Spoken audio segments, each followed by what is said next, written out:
ಅಂದರೆ ರಾಹುಲ್ ಗಾಂಧಿಯವರು ಮತ್ತು ಸೋನಿಯಾ ಗಾಂಧಿಯವರಿಗೆ ಕಳಂಕ ತರಬೇಕು ಅನ್ನೋ ಕಾರಣಕ್ಕೋಸ್ಕರನೇ ಈ ರೀತಿ ಮಾಡ್ತಿದ್ದಾರೆ, ಅದನ್ನ ಪ್ರಕರಣ ಜೀವಂತವಾಗಿಟ್ಟಿದ್ದಾರೆ. ಖಂಡಿತವಾಗಿ.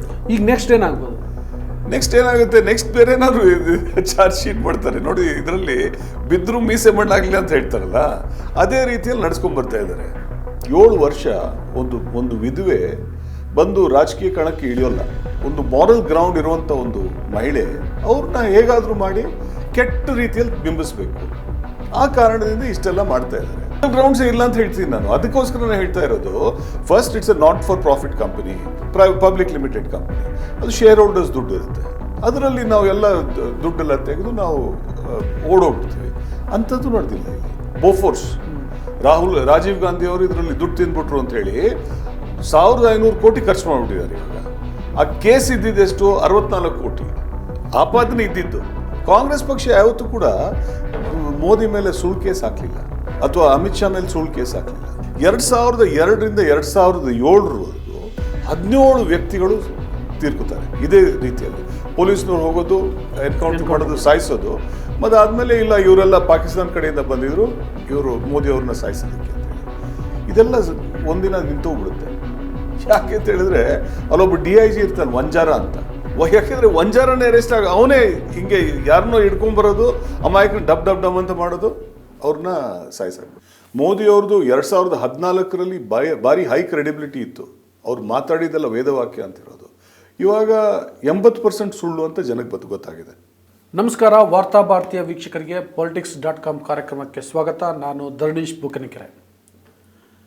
ನ್ಯಾಷನಲ್ ಹೆರಾಲ್ಡ್ ಪ್ರಕರಣಕ್ಕೆ ಸಂಬಂಧಪಟ್ಟಂತೆ ಇವತ್ತು ಕಾಂಗ್ರೆಸ್ ನಾಯಕರಾದಂತಹ ಸೋನಿಯಾ ಗಾಂಧಿ ಮತ್ತು ರಾಹುಲ್ ಗಾಂಧಿಯವರ ವಿರುದ್ಧ ಜಾರಿ ನಿರ್ದೇಶನಾಲಯ ಸಲ್ಲಿಸಿರುವಂಥ ಚಾರ್ಜ್ ಶೀಟನ್ನು ಪರಿಗಣಿಸಲಿಕ್ಕೆ ಸಾಧ್ಯ ಇಲ್ಲ ಅಂಥೇಳಿ ದೆಹಲಿಯ ಹೈಕೋರ್ಟ್ ಹೇಳಿದೆ.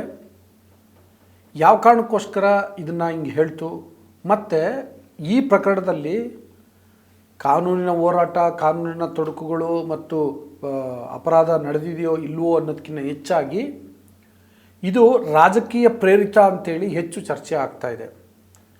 ಯಾವ ಕಾರಣಕ್ಕೋಸ್ಕರ ಸೋನಿಯಾ ಗಾಂಧಿಯವರನ್ನು ಮತ್ತು ರಾಹುಲ್ ಗಾಂಧಿಯವರನ್ನು ರಾಜಕೀಯವಾಗಿ ಗುರಿ ಮಾಡಿಕೊಳ್ಳಾಗ್ತಾ ಇದೆ, ಅವರ ವಿರುದ್ಧ ಜಾರಿ ನಿರ್ದೇಶನಾಲಯವನ್ನು ಬಳಸ್ಕೊಳ್ಳಾಗ್ತಾ ಇದೆ, ಮತ್ತು ಈಗ ಪ್ರಕರಣ ಯಾವ ಹಂತದಲ್ಲಿದೆ, ಹೇಗೆ ನಡೀತಾ ಇದೆ, ರಾಜಕೀಯವಾಗಿ ಏನೆಲ್ಲ ತಿರುವುಗಳು ಪಡ್ಕೊಳ್ತಾ ಇದ್ದಾವೆ, ಇವುಗಳ ಬಗ್ಗೆ ಮಾತಾಡಲಿಕ್ಕೆ ನಮ್ಮ ಜೊತೆಗೆ AICCಯ ವಕ್ತಾರರು, ಹಿರಿಯ ಕಾಂಗ್ರೆಸ್ ನಾಯಕರು ಆದಂತಹ ಬ್ರಿಜೇಶ್ ಕಾಳಪ್ಪ ಅವರಿದ್ದಾರೆ. ಅವ್ರ ಜೊತೆ ಮಾತಾಡ್ತೀನಿ.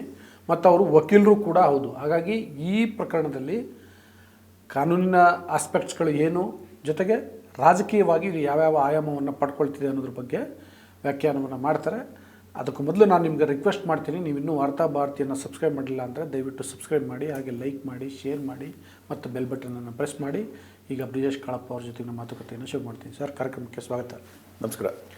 ಇವತ್ತು ನಿಮ್ಮ ನಾಯಕರಾದಂತಹ ಸೋನಿಯಾ ಗಾಂಧಿ ಮತ್ತು ರಾಹುಲ್ ಗಾಂಧಿ ಅವರಿಗೆ ಕೋರ್ಟಿಂದ ಒಂದು ರಿಲೀಫ್ ಸಿಕ್ಕಿದೆ.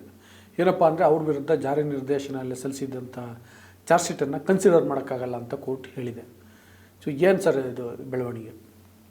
ನೋಡಿ, ಮೊದಲನೇದಾಗಿ ಎಲ್ರಿಗೂ ಗೊತ್ತಿದ್ದ ಹಾಗೆ ಸೆಕ್ಷನ್ 25 ಇರುತ್ತೆ ಕಂಪನೀಸ್ ಆ್ಯಕ್ಟಲ್ಲಿ.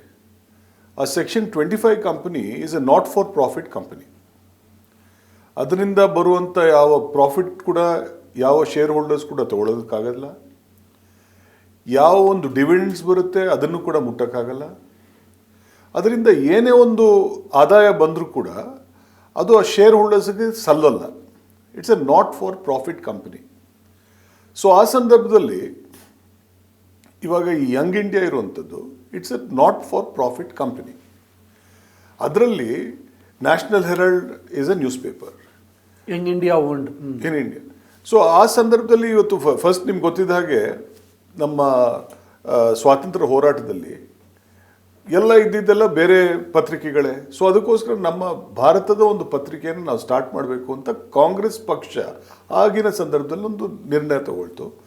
ಅದ್ರ ಸಲುವಾಗಿ ಇದೆಲ್ಲ ಪತ್ರಿಕೆ ಶುರುವಾಯಿತು. ಅದರ ಸಲುವಾಗಿ ಒಂದು ಟ್ರಸ್ಟ್ ಮಾಡಿದರು. ಆ ಟ್ರಸ್ಟಲ್ಲಿ ಇವರು ಇವಾಗ ಖಂಡಿತವಾಗ್ಲೂ ಅವರು ಡೈರೆಕ್ಟರ್ಸ್ ಆಗಿದ್ದಾರೆ. ಯಾರು? ಸೋನಿಯಾ ಗಾಂಧಿ ಮತ್ತು ರಾಹುಲ್ ಗಾಂಧಿ ಅವರು. ಸೊ ಇದನ್ನು ಯಾರೋ ಒಬ್ರು ಕಂಪ್ಲೇಂಟ್ ಕೊಟ್ಟರು. ಫಸ್ಟ್ ಕ್ವೆಶ್ಚನ್ ಇಸ್, ಅವ್ರ ಲೋಕಸ್ ಸ್ಟ್ಯಾಂಡ ಇರುತ್ತಾ? ಲೋಕಸ್ ಸ್ಟ್ಯಾಂಡ ಯಾರಿಗಿರುತ್ತೆ ಕಂಪ್ನಿಯಲ್ಲಿ ನೀವು ಒಂದು ಇಶ್ಯೂ ರೇಸ್ ಮಾಡಬೇಕು ಅಂತ ಹೇಳಿದ್ರೆ? ಆ ಲೋಕಸ್ ಸ್ಟ್ಯಾಂಡೇ ಇರೋಂಥದ್ದು only a shareholder has locus standi. But ಇದರಲ್ಲಿ ಮೂಲ ಕೇಸ್ ಕೊಟ್ಟಿರೋದು ಬಿಜೆಪಿ ನಾಯಕ ಸುಬ್ರಹ್ಮಣ್ಯ ಸ್ವಾಮಿ ಅವರು ಲೋಕಸ್ ಸ್ಟ್ಯಾಂಡೇ ಇಲ್ಲ ಅಂತ ಅದಕ್ಕೋಸ್ಕರ ನಾನು ಹೇಳ್ತಾ ಇದ್ದೀನಿ. ಒಬ್ಬ ಕಂಪನಿ ಅಸ್ತವ್ಯಸ್ತ ಆಗ್ತಾ ಇದೆ, ಅಥವಾ ಕಂಪನಿಯಲ್ಲಿ ಲಾಸ್ ಆಗ್ತಾ ಇದೆ, ಅಥವಾ ಕಂಪನಿನ ದುಡ್ಡನ್ನ ಯಾರೋ ತಗೊಂಡು ಹೋಗ್ತಾ ಇದ್ದಾರೆ ಅಂತ ಹೇಳಿದ್ರೆ ಅದಕ್ಕೆ ಲೋಕಸ್ ಸ್ಟ್ಯಾಂಡೇ ಬೇಕು ಅಂತ ಹೇಳಿದ್ರೆ ಒಬ್ಬ ವ್ಯಕ್ತಿಗೆ ಆ ಕಂಪನಿಯಲ್ಲಿ ಇಂಟ್ರೆಸ್ಟ್ ಏನು ಅಂತ ಮೊದಲನೇದಾಗಿ ಅವ್ನು ಪ್ರೂವ್ ಮಾಡಬೇಕಾಗುತ್ತೆ. ಆ ಲೋಕಸ್ ಸ್ಟ್ಯಾಂಡೇ ಇದುವರೆಗೂ ಯಾರು ಪ್ರೂವ್ ಮಾಡಿಲ್ಲ. ಏನಕ್ಕೆ Subramanya Swamy is not a member of the company, ಅವ್ನಿಗೇನು ಅದ್ರ ಬಗ್ಗೆ ಸಂಬಂಧನೇ ಇಲ್ಲ. ಆಯ್ತಾ, ಈ ಹೇಗಿದ್ರು ಕೂಡ ಸುಬ್ರಹ್ಮಣ್ಯ ಸ್ವಾಮಿ ಮತ್ತು BJPಗೆ ಇವಾಗ ತುಂಬ ಒಂದು ಡಿಸ್ಟೆನ್ಸ್ ಬಂದ್ಬಿಟ್ಟಿದೆ. ಅಂದರೆ ಅವ್ರಿಗೊಬ್ಬರಿಗೊಬ್ರಿಗೆ ಆಗ್ತಾ ಇಲ್ಲ ಇವಾಗ. ಸೊ ಆ ಕಾರಣದಿಂದ ಇವತ್ತು ಸುಬ್ರಹ್ಮಣ್ಯ ಸ್ವಾಮಿ ಕೂಡ ಅವರು ಹಿಂಜರಿದು ಬಿಟ್ಟಿದ್ದಾರೆ.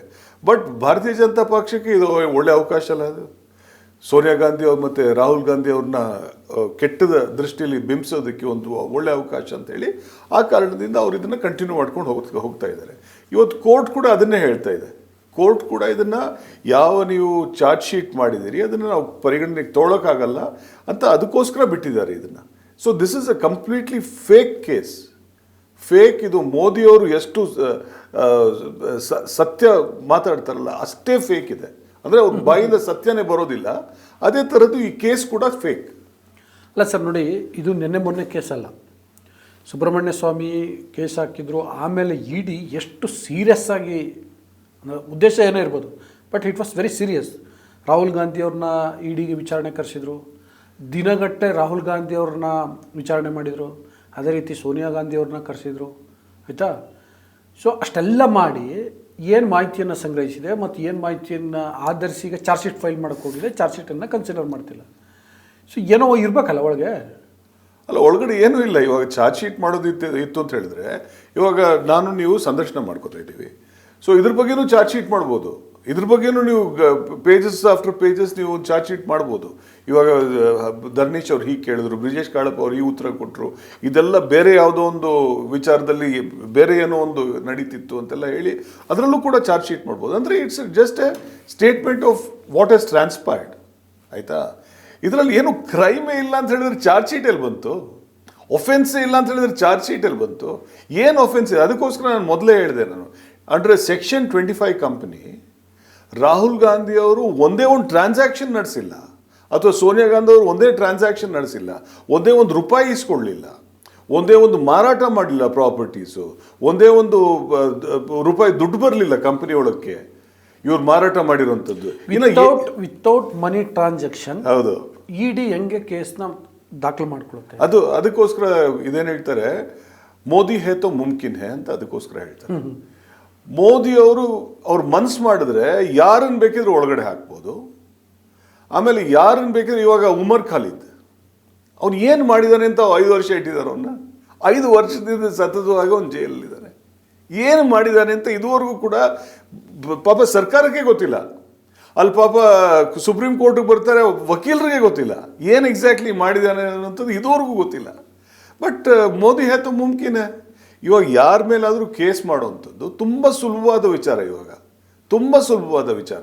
ಯಾಕೆಂತ ಹೇಳಿದ್ರೆ ನೀವು ಸರಿಯಾದ ಪ್ರಾವಿಷನ್ಸ್ ಹಾಕ್ಬಿಡ್ತು ಅಂತ ಹೇಳಿದ್ರೆ ಅವನಲ್ಲಿ ಓಡಾಡ್ತಾನೆ ಇರ್ತಾರೆ. ದ ಪ್ರಾಸಿಕ್ಯೂಷನ್ ಇದಿದೆಯಲ್ಲ, the process is the punishment ಅವನಿಗೆ.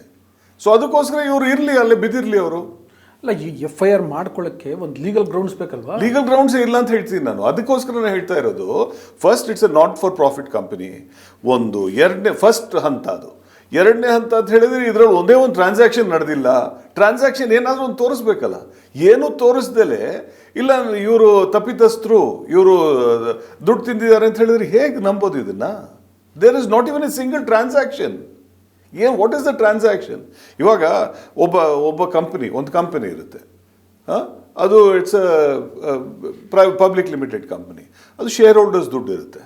ಅದರಲ್ಲಿ ನಾವು ಎಲ್ಲ ದುಡ್ಡೆಲ್ಲ ತೆಗೆದು ನಾವು ಓಡೋಗ್ಬಿಡ್ತೀವಿ. ಅಂಥದ್ದು ನಡೆದಿಲ್ಲ ಇಲ್ಲಿ.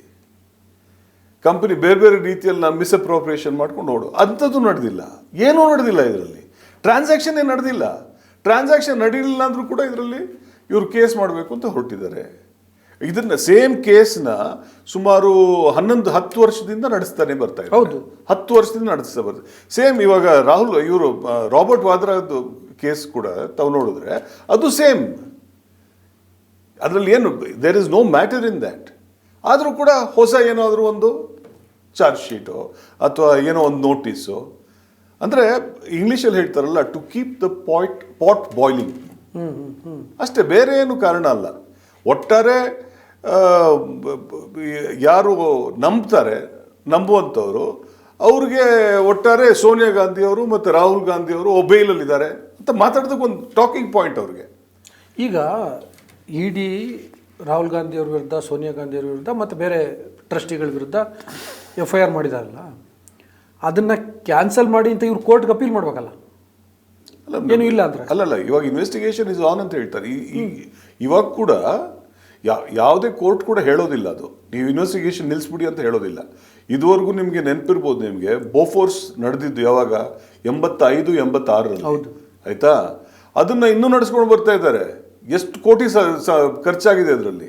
ಬೋಫೋರ್ಸ್ ಕೇಸಲ್ಲಿ ಸುಮಾರು ಇದುವರೆಗೂ ಓನ್ಲಿ ಇನ್ವೆಸ್ಟಿಗೇಷನಲ್ಲಿ ಸುಮಾರು 1500 ಕೋಟಿ ಖರ್ಚಾಗೋಗ್ಬಿಟ್ಟಿದೆ.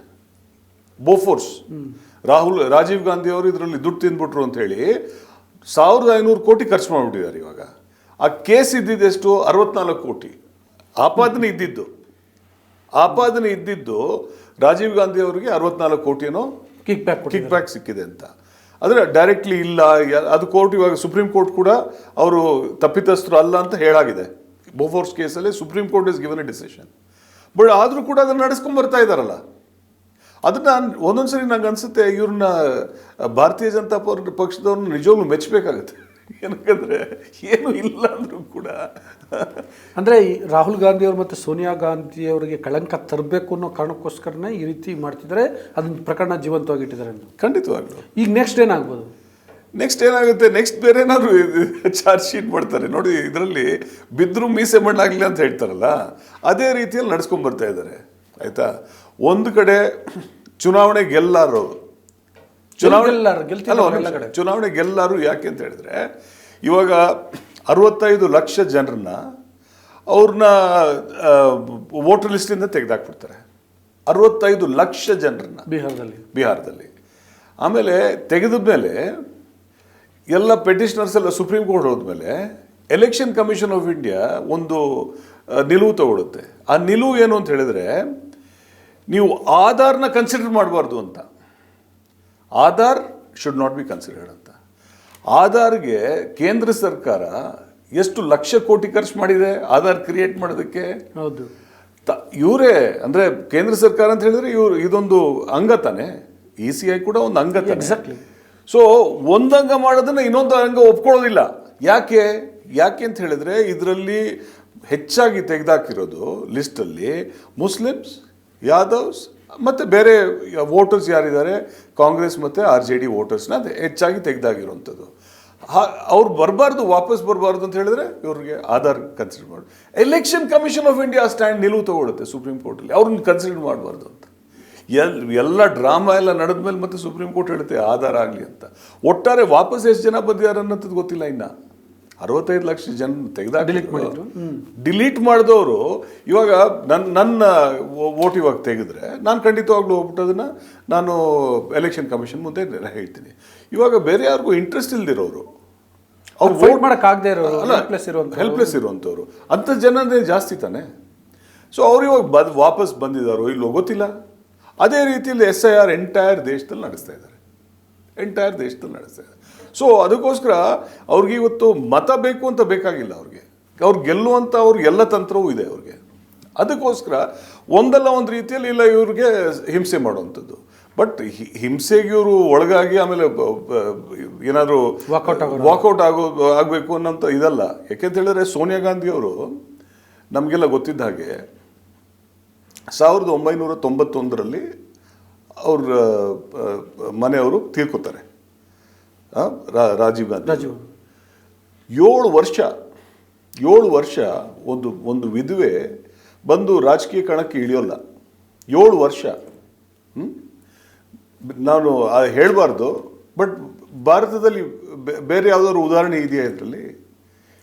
ಬರೋ ಚುನಾವಣೆಯಲ್ಲಿ ನಿಂತ್ಬಿಡಲ್ವಾ? ಹೌದು. ಪೊಲಿಟಿಕ್ಸ್ ಅಲ್ಲಿ ಇದ್ದವರು ನೆಕ್ಸ್ಟ್ ಚುನಾವಣೆಯಲ್ಲಿ ನಿಲ್ಲಲ್ವಾ?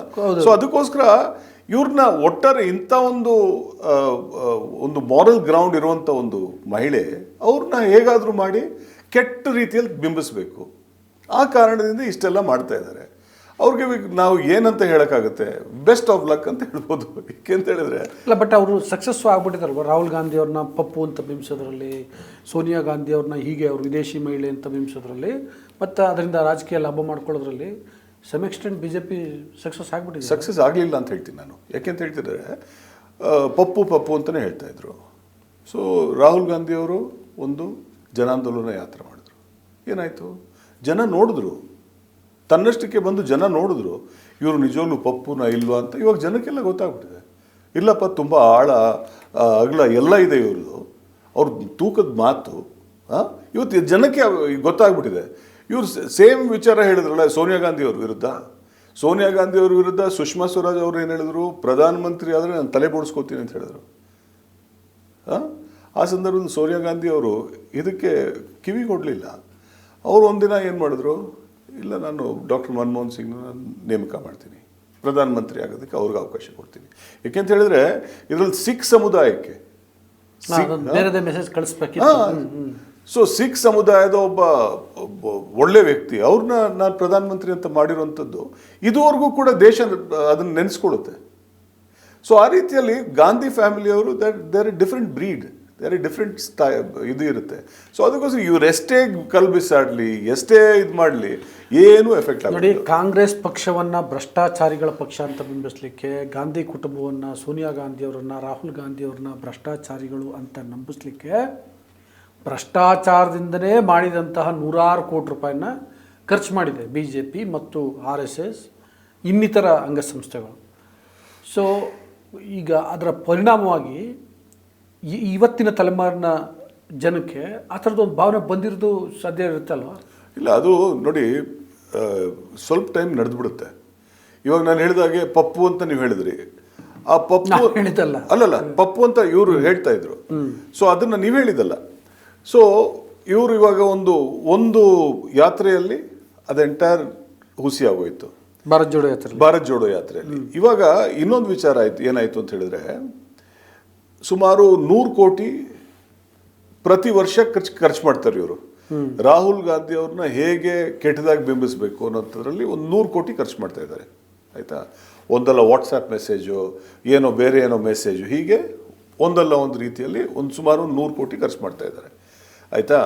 ಅವೆಲ್ಲ ಮಾಡ್ತಾ ಮಾಡ್ತಾ ಅವ್ರ ಸೀಟ್ ಎಷ್ಟು ಬಂತು 2024ರಲ್ಲಿ? ಅವ್ರಿಗೆ ಸೀಟ್ ಎಷ್ಟು ಬಂತು? ಕಾಂಗ್ರೆಸ್ ಪಕ್ಷಕ್ಕೆ ಎಷ್ಟು ಬಂತು? ಸೊ ಜನ ಇದನ್ನು ತುಂಬ ಸೂಕ್ಷ್ಮವಾಗಿ ನೋಡ್ತಾ ಇದ್ದಾರೆ. ಖಂಡಿತವಾಗ್ಲೂ ಅವ್ರಿಗೂ ಎಲ್ಲ ಅರಿವಾಗ್ತಾ ಇದೆ. ಮೋದಿ ಅವರು ಹೇಳಿದ್ದನ್ನ ಎಲ್ಲರೂ ನಂಬ್ತಾ ಇಲ್ಲ. ಇವಾಗ ನೀವೇ ನೋಡಿ, ಸೋಷಿಯಲ್ ಮೀಡಿಯಾದಲ್ಲಿ ಮೋದಿ ಅವ್ರ ಬಗ್ಗೆ ನೀವು ಏನೇ ಮಾತಾಡಿದ್ರು ಕೂಡ ಮಾತಾಡದೇ ಇರುವಂಥವ್ರು ಎಷ್ಟೋ ಜನ ಇದ್ದಾರೆ. ಇವಾಗ ಯಾರು ಮುಗಿಬಿದ್ದು ಬರ್ತಾ ಇದ್ದವರು ಇವಾಗ ಸುಮ್ಮನೆ ಆಗ್ಬಿಟ್ಟಿದ್ದಾರೆ. ನೋಡಿ, ಈಗೊಂದು ಈ ಸೋಷಿಯಲ್ ಮೀಡಿಯಾದಲ್ಲಿ ಒಂದು ಮೆಸೇಜ್ ಓಡಾಡ್ತಿದೆ. ರಾಹುಲ್ ಗಾಂಧಿ ವಿರುದ್ಧ ಇಡೀ ದೇಶಾದ್ಯಂತ ಎಲ್ಲೆಲ್ಲಿ ಎಷ್ಟೆಷ್ಟು ಕೇಸ್ ಇದ್ದಾವೆ ಅಂತ. ಇದೇನು ಅಧಿಕೃತ ಅಲ್ಲ, ಬಟ್ ಓಕೆ ಅನ್ನೋ ಕಾರಣಕ್ಕೆ ಹೇಳ್ತಿದ್ದೀನಿ. ಮಹಾರಾಷ್ಟ್ರದಲ್ಲಿ 5 ಕೇಸು, ಉತ್ತರ ಪ್ರದೇಶದಲ್ಲಿ 3, ಜಾರ್ಖಂಡಲ್ಲಿ 3, ದೆಹಲಿಲಿ 3, ಗುಜರಾತಲ್ಲಿ 2, ಕರ್ನಾಟಕ 2, ಬಿಹಾರ್ 1, ಅಸ್ಸಾಂ 1. ಇಷ್ಟೊಂದು ಕೇಸ್ ರಾಹುಲ್ ಗಾಂಧಿ ಮೇಲೆ ಆಗಿದ್ದಾವೆ. ಮತ್ತು ಇವೆಲ್ಲ ಆಗಿರೋದು 2014ರಿಂದ ಈಚೆಗೆ. ಅವೆಲ್ಲ ಡಿಫಮೇಷನ್ ಕೇಸಸ್. ಅದೇ ಆಲ್ ಆರ್ ಡಿಫಮೇಷನ್ ಕೇಸ್. ಇವಾಗ ನಿಮ್ಮ ಜೊತೆ ಕೂತಿದ್ದೀನಿ, ಆಯ್ತಾ?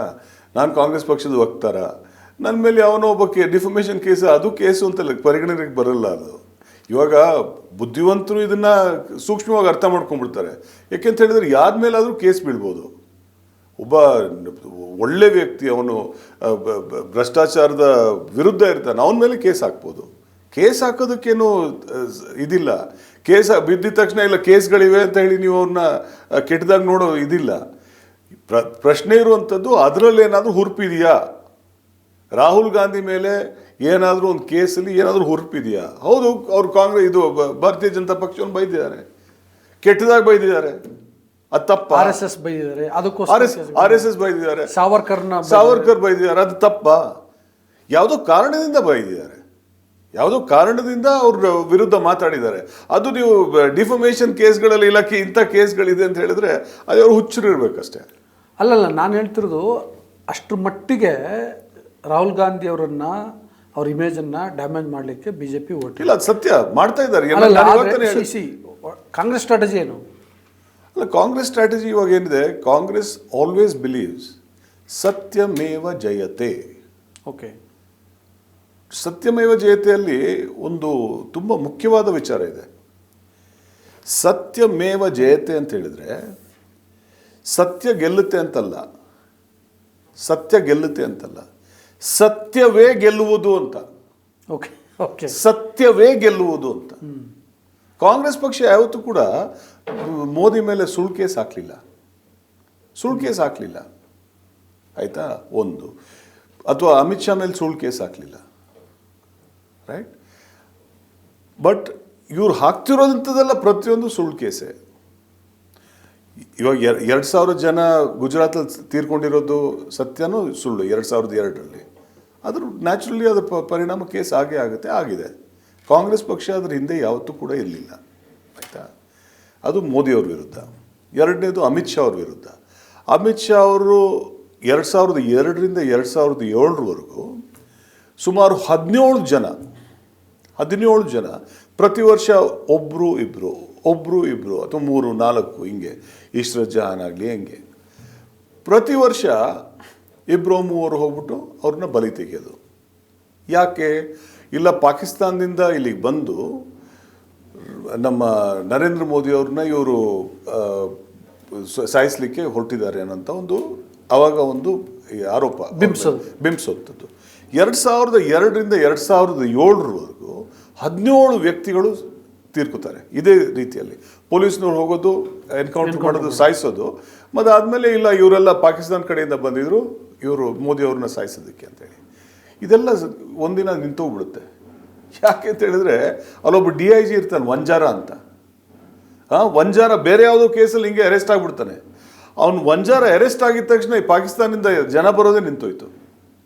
ಪಾಕಿಸ್ತಾನದಿಂದ ಯಾರು ಪ್ರತಿ ವರ್ಷ 2, 3, 4, 5 ಜನ ಬರ್ತಿದ್ರಲ್ಲ ಮೋದಿ ಅವ್ರನ್ನ ಕೊಲೆ ಮಾಡಬೇಕು ಅಂತ, ಅದು ನಿಂತೇ ಹೋಯ್ತು.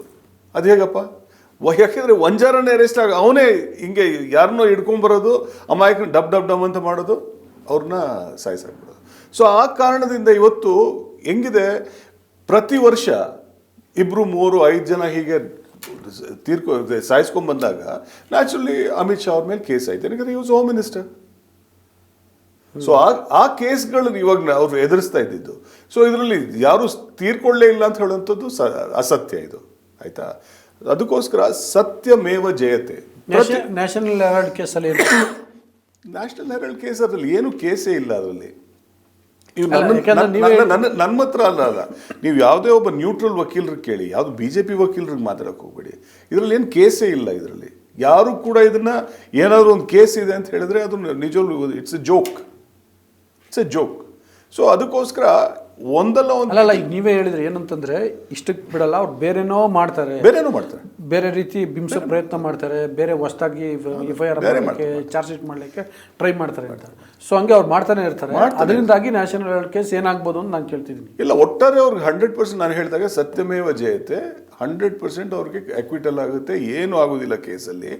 ಇನ್ನೊಂದು ಏನಾಗುತ್ತೆ ಅಂತ ಹೇಳಿದ್ರೆ, ಪ್ರತಿ ವರ್ಷ ಮೋದಿಯವ್ರದ್ದು 2014ರಲ್ಲಿ ಭಾರಿ ಹೈ ಕ್ರೆಡಿಬಿಲಿಟಿ ಇತ್ತು. ಅವ್ರು ಮಾತಾಡಿದ್ದೆಲ್ಲ ವೇದವಾಕ್ಯ ಅಂತಿರೋದು. ಇವಾಗ 80% ಸುಳ್ಳು ಅಂತ ಜನಕ್ಕೆ ಗೊತ್ತಾಗಿದೆ. 80% ಸುಳ್ಳು ಅಂತ.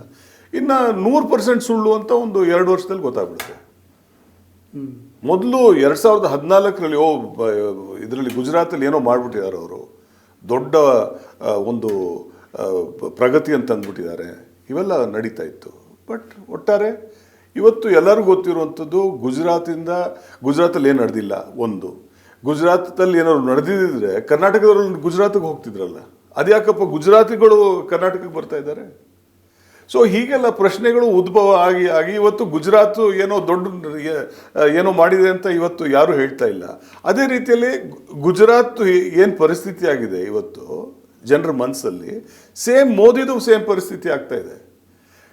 ಅವ್ರು ಯಾವತ್ತು 303, 82, ಅದಾದ್ಮೇಲೆ ಇವತ್ತು 200. ಈ ಸಲ 2024 ಚುನಾವಣೆಯಲ್ಲಿ 400 ಅಂತ ಹೇಳ್ತಾ ಇದ್ದಿದ್ದು 400 ಪಾರ್ ಅಂತ 400 ಅಂತ ಹೇಳ್ತೀವಿ, 240ಕ್ಕೆ ಬಂದಿದ್ದಾರೆ. ಆಯ್ತಾ, ಅವರು ಕ್ರಮೇಣ ಕಮ್ಮಿ ಆಗ್ತಾರೆ. ಅಫ್ಕೋರ್ಸ್ ಈ SIR ಎಲ್ಲ ಬಿಡಬೇಕು ಅವರು.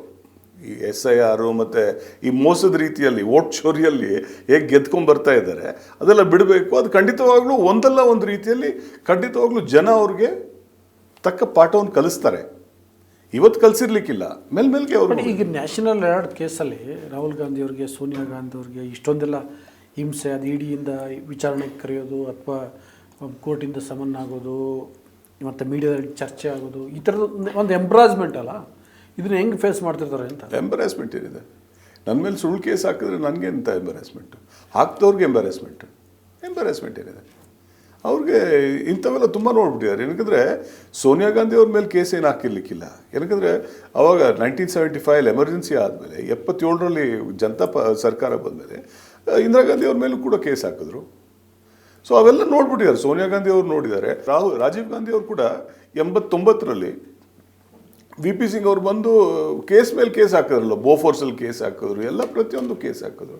ಅವಾಗ BJP ಕೂಡ ಅದ್ರಲ್ಲಿ ಜೊತೆಗೆ ಇತ್ತು. ಸೊ ನಾನು ಹೇಳಿದಾಗೆ ಸುಮಾರು 1500 ಕೋಟಿ ಇವಾಗಲೇ ಖರ್ಚು ಮಾಡಿಬಿಟ್ಟಿದ್ದಾರೆ ಬೋಫೋರ್ಸ್ ಇದರಲ್ಲಿ ಇನ್ವೆಸ್ಟಿಗೇಷನಲ್ಲಿ. ಪ್ರತಿದಿನ ಹೋಗೋದು, ಸ್ವೀಡನ್ಗೆ ಹೋಗೋದು, ಅಲ್ಲಿಂದ ಮಾಹಿತಿ ತೊಗೊಳ್ಳೋದು, ವಾಪಸ್ ಬರೋದು. ಎಷ್ಟು ವರ್ಷ ಆಗಿದೆ ಇವಾಗ. ಇದನ್ನು ಮತ್ತೆ ಅದನ್ನು ಬೋಫೋರ್ಸ್ ಕೇಸ್ ರಿಓಪನ್ ಮಾಡಬೇಕು ಅಂತ ಯಾರೋ ಮೊನ್ನೆ ಸಲಹೆ ಕೊಟ್ಟಿದ್ದಾರೆ. ಸೊ ಮಾಡಲಿ.